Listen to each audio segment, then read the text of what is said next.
Hi everyone, this is Craig Fear from Fearless Eating, and today I'm going to show you how to make yogurt and kefir, two of the simplest things you can make in your own kitchen. So simple, I almost thought to myself, do I even need to do a video to show people how to do this? That's how easy it is, but what the heck, I'm going to do it anyway. So basically, it's a three-step process for both yogurt and kefir, and step one is simply to heat the milk. And that's what I'm doing right now. There's two different ways you can heat the milk, which I will tell you in just a little bit. But I'm doing this right now, right back here. I'm heating the milk.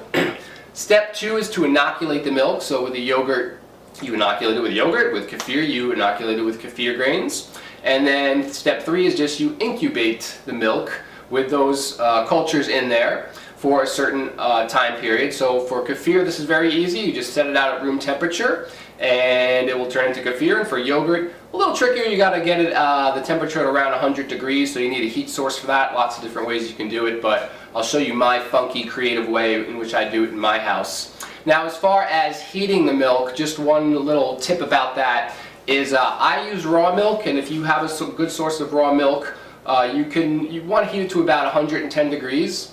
And that, to me, I don't get really specific with the temperature. I mean, you can use a candy thermometer or some thermometer to get the temperature exactly right. I just stick my finger in it, and when it is hot but not super hot, not to where it's boiling or anything like that, I know it's about right at that temperature. But if you want to be really specific, you can get a thermometer and you heat it to about 110 degrees for raw milk. Now, if you're using pasteurized milk, you want to heat it to about 280 degrees.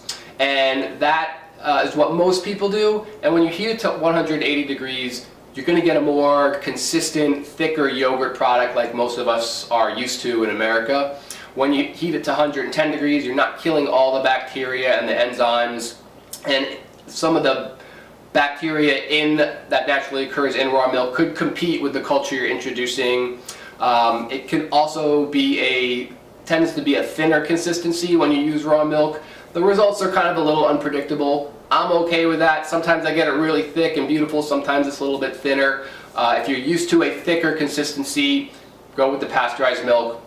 And of course, most people only have access to pasteurized milk anyway.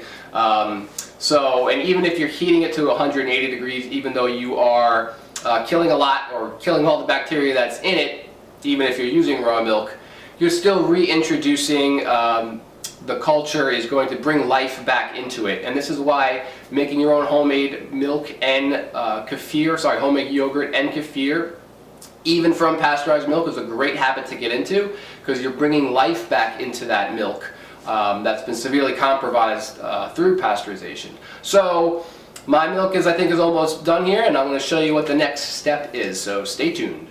Okay, so here's step two for making the yogurt. So I've heated the milk over here, and I've transferred it to these 2 quart jars. So I'm going to make 2 quarts of yogurt, and I've taken about a quarter cup of yogurt from here, put it in here, and mixed it with some milk. So I've already kind of stirred it up, and this is going to be my inoculant here. So that's pretty much ready to go.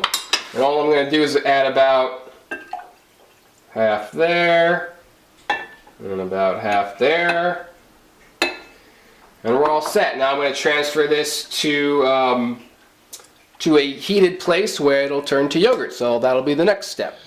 Okay, so here's my funky, creative, crazy way that I now will make the yogurt. So this is how I do it in my house. Kind of crazy, but you can see I have the radiator right here, and I put the yogurt right on the ledge, and there's a lot of warmth coming off of here, and I will just kind of rotate it a little bit, like a few times a day, and that will really provide the heat source to turn this into yogurt. So, you know, that's kind of the way I do it in my house, but other ways that you can do it, you know, you can buy a yogurt maker, which with the more about, you know, controlled heat setting. You can put it in your oven on the pilot light, with the pilot light on. If your oven goes low enough, most don't, but if it goes low enough to like 100 degrees, you can set it there. That's great. Some people will put some hot water in a cooler and put the yogurt in there and kind of let it sit overnight, and that'll also that'll do the job as well. So there are a number of different ways you can do it. This is my kind of funky creative way, and I'll keep checking on it, and by tomorrow it should be good to go. Okay, so now I'm going to do the kefir, but I just wanted to show you a close-up of the kefir grains. They're almost like a cottage cheese-like consistency, and you got to find a good source for these, someone in your neighborhood or someone in your community who might have them. There's online sources as well, but this is the culture that's going to turn the milk into kefir, and I keep this in my fridge in filtered water in between batches, so now it's ready for the next step here. Okay, so now this milk is warmed up to 110 degrees as well, and I got my kefir grains, and watch how simple this is. Boom. I've inoculated the milk, and I'm kind of put the cover on. I'll shake that up real good, and I'm just going to leave it here at room temperature, and I'll just check it, you know, every probably, well, I'll let it go for at least 12 hours, and I'll just be checking it every few hours after that. And you'll just know when it kefirs, so to speak, when it's ready. It'll just kind of thicken up. It'll have a beautiful, pleasantly sour kefir-like flavor. And that's how simple it is to make kefir. Okay, so here's the final product. It is just about 24 hours later, and it has thickened up really, really nice. I'm going to try to show that to you. If I just kind of shake it around a little, you can see it's not too liquidy at all. And you know, it's come out really nice and thick. So I'm thrilled with this batch. So very simple. That's how to make yogurt. And again, you know, it's all about kind of finding a source of incubation in your house. And there's all sorts of different ways you can do it.